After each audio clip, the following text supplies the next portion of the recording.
All right, a new IPO has opened. We are in the middle of IPO season. HPL Electric and Power Limited. The IPO opens today, has opened today. Gautam Seth, Joint MD, joins me on the show. Thank you so much, Mr. Seth, for coming here. Yeah, thank you.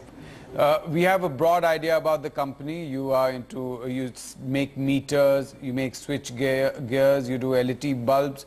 But what is the business like? Where does most of the revenues come from? How is it divided?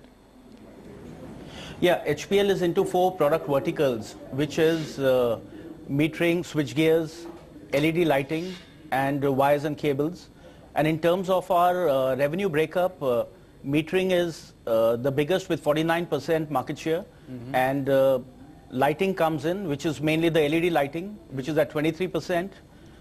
The switch gears are at 15%, and wires and cables at 13%. Okay. In terms of all these verticals, who are your main competitors? In metering, who would be your main competitor? Who are you basically trying to compete? There are a lot of competition what we have in the market, but meter typically has a limited competition because not many players are today there as compared to, if you see about 10 years back, we had over 30 to 40 players in metering. But over the years, as the technology has moved up, and that's when we have seen a lot of competition thin out, the market share have been very much consolidated. So there are now a very handful of limited number of players in the metering.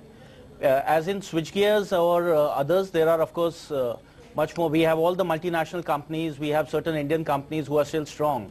So in terms of the competitive scenario, it's the sector is, yes, it's moving up high on technology, and a lot of competition is there. And as HPL, because we have quite an integrated manufacturing, we have our own R&D centers, we have around 100 people working in the R&D. So in terms of our strengths, we are pretty competitive and looking to take on the market in a bigger way. Okay, why are you raising the money? What are you going to use it for? Yeah, our primary purpose is that since, over the last 5 years, HPL has invested over 230 crores in the capex. We have built 3 new manufacturing units. We have a lot of upgradation done on our manufacturing processes. There is a lot of automation what has now gone into our manufacturing. So in terms of those kind of investments what we have done, so now looking to when we are raising the capital through the IPO, we are looking to repay our term debt of 130 crores. 180 crores would be utilized as margin money for working capital, and the balance for general corporate purpose, which would be mainly for the brand building purposes. Okay, that is interesting. Brand building, there is a bit of a brand building conflict that you're facing. We've seen a newspaper coming out from one of your competitors. An ad has come out. I'm not going to name it, but an ad has come out which says that this is a cautionary notice. We are not this. Is there a plan to differentiate the brand right now so that very clearly there is no confusion in the market? Yeah, the brand is very much differentiated, and we have our own brand by the name of HPL. So I don't think there is any confusion nor any litigation happening on the brand issue. Okay. One of our promoter companies is by the name of Havells Private Limited, and which was incorporated in 1956. And so that is it, and that company is one of our promoter companies. Okay, so that's what caused the confusion in a sense. But you don't think that there is any confusion in the investor's mind, right? No, not at all, because if you see, we have been in the market, people know us as HPL very clearly. We have been growing over the years. So in terms of, if you see the electrical market, which is the main business, we do not see the confusion. And similarly, this is what I would believe, that if you see the institutional investors, because we have been interacting with them from so many months, and if you see we've already got our anchor book response, and from both domestic funds as well as the FIIs. So I don't think today even the retail investor is very much informed. So I do not see any confusion that would come in the market, or that is even coming in the market.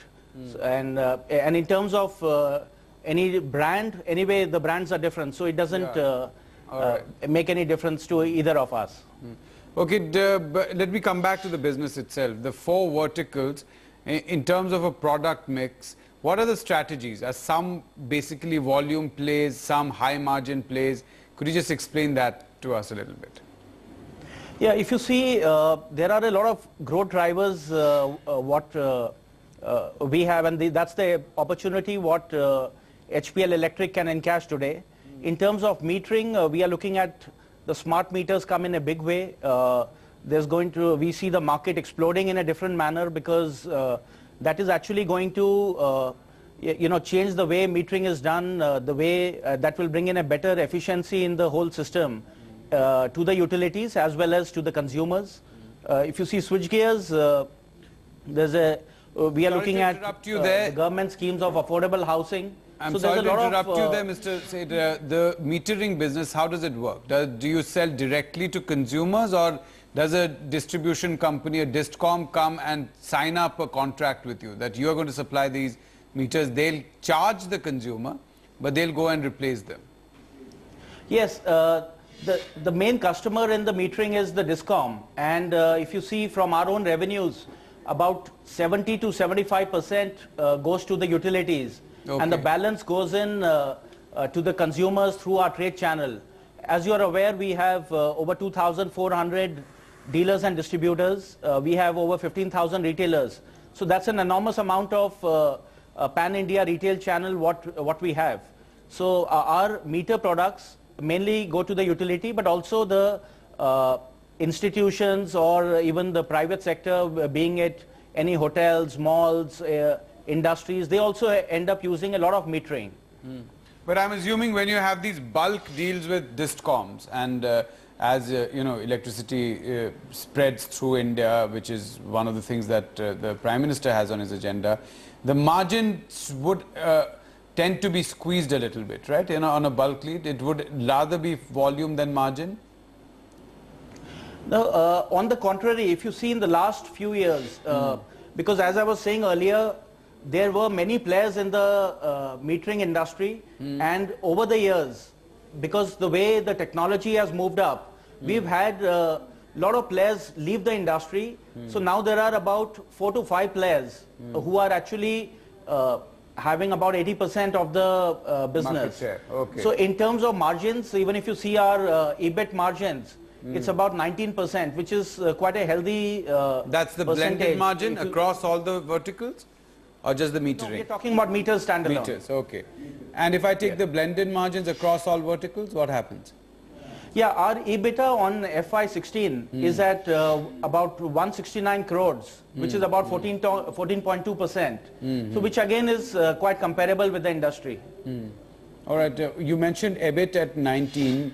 How much is the depreciation? If I take EBITDA in the metering business, what happens? Because you told us 14% EBITDA overall blended. What is the EBITDA in the metering business? I won't have the figures right away, right, but our total depreciation as a company is about 22 crores. Okay, all right, fair enough.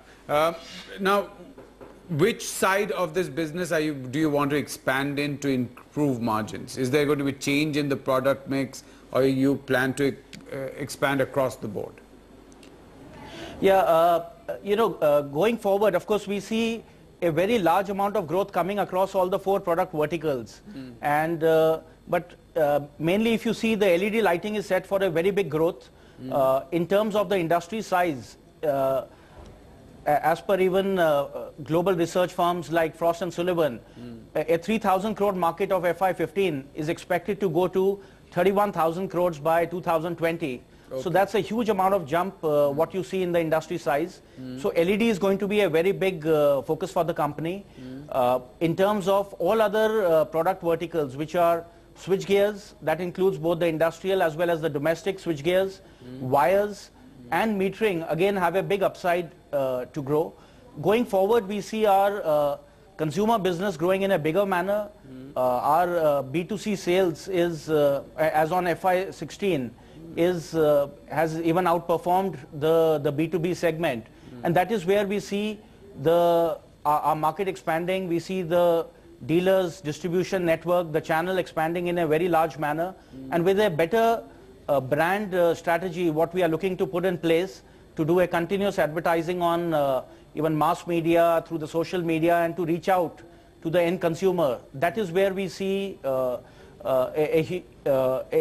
upside for the company. And do you have any forward-looking statements to make? No, I'm sorry, I can't make a forward statement, but in terms of, if you see our industry, we are into the base industry, which is directly linked with the infrastructure spending, with the housing, and in fact, for a healthy GDP of any country, the growth of switchgears or metering and wires are very essential, and we are right now, our industry is seeing a good upside from even a medium or a long-term play. It seems very good. So in terms of our timing, the way we've already done a lot of capex already, and even on a short or a medium-term basis, we do not require any further capex to happen. What was your EPS in FY16, sir? It's about 10.5, I think. Yeah, it's certainly over 10. 10.5, all right. But I'm assuming the equity size is going to increase now. Thank you so much for joining us. Pleasure talking to you. And thanks for coming in. And all the best with your fundraising plans. All right, a quick break. We'll be back.